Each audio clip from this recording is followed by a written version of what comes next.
I just got back from a trip to Florida, and it was an excellent trip. Although I have to be the first one to admit I was not excited to go. We were headed down, Isaac and I headed down to go visit our in laws. We were also attending a wedding where Isaac was officiating for some friends of ours, and I had an event, a show at a store down there. I have had a long, sordid history with Florida, and unlike a lot of people, I really didn't like the state. Not much to care for. I am very Northern European. I've got a lot of Northern European stock, so I don't really care for the heat. I don't really care for the ultra commercialization. I can remember a long time ago when I was driving through Florida, I looked over at a strip mall and I saw a funeral depot. And I was like, there's a funeral depot, there's an outlet store for everything, and it just seemed so commercialized. I'm from the mountains of Vermont, and it wasn't really my gig. I also have a lot of trauma around the state of Florida. I have some exes that live there, were from there, and I have visited the state and haven't had a lot of fun. I have a lot of painful memories associated with Florida. So when it comes up in discussion, hey, let's go visit the in laws, let's go on vacation, Florida is the last place that I am seeking to go.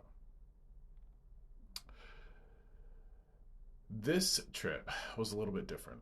This trip, I had a wonderful time. Visited some wonderful places. The weather was great. It wasn't too hot. I wasn't really in the ultra commercialized spot, though I did see the strip malls and places like that.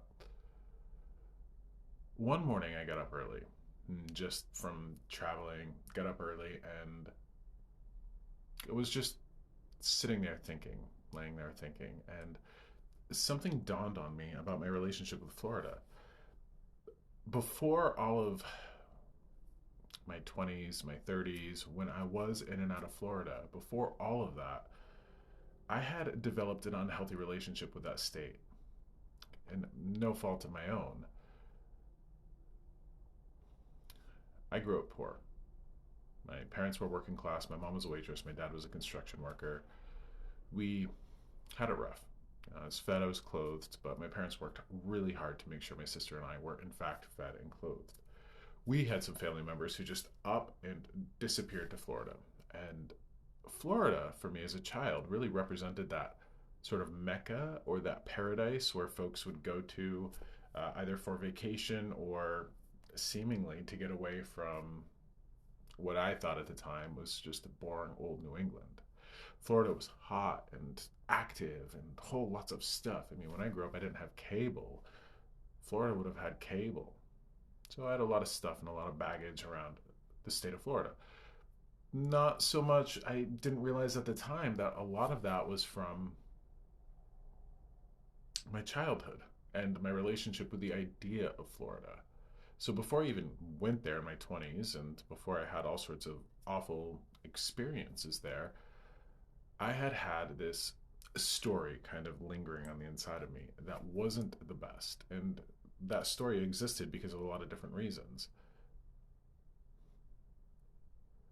This trip was excellent. And I can say after going down there and having a great time with friends and family and okay weather, I can say that I'm excited to go back.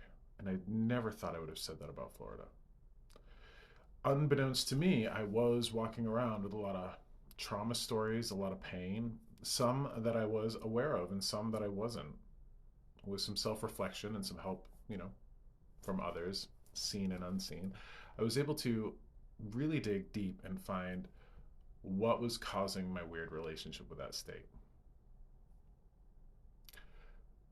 We all have stories. We all have nasty associations with people, places, things, experiences. And those stories, unless we do something to edit them, unless we do something to write over them, those stories can absolutely be insidious. They can live within us and operate on levels that we're not even aware of. This is true for any sort of trauma or awful experience that we've had. What happened to me, though, this trip was I had the opportunity to rewrite a story. And sometimes we don't get that opportunity, but this trip was an opportunity for me. I think a lot of us have heard the adage or the saying about horses. If you get knocked off a horse, you got to get back up on it. Get back up on the horse that threw you. Kind of an old saying. And one of those principles there is really talking about when something happens to us that throws us for a loop or traumatizes us. Sometimes we've got to get right back on it to rewrite that story. And I'm not saying go right back and face your trauma again as a way to heal from it. But in that time where I did not like Florida and now I can tolerate it and actually am looking forward to going back to it, I got back on the horse that threw me. It took a while, absolutely, it took a while, but I did. And by doing so, I was able to rewrite that story of pain in my heart. I would encourage you to look at your associations, your stories, and any of the awful experiences that you've had in your life. Are they holding you back? Are they holding you back? If they are, if you can dig deep and have a level of self awareness that helps you figure that out, if those stories are holding you back, I would encourage you to write new stories. I would encourage you to find a way to get past those old stories.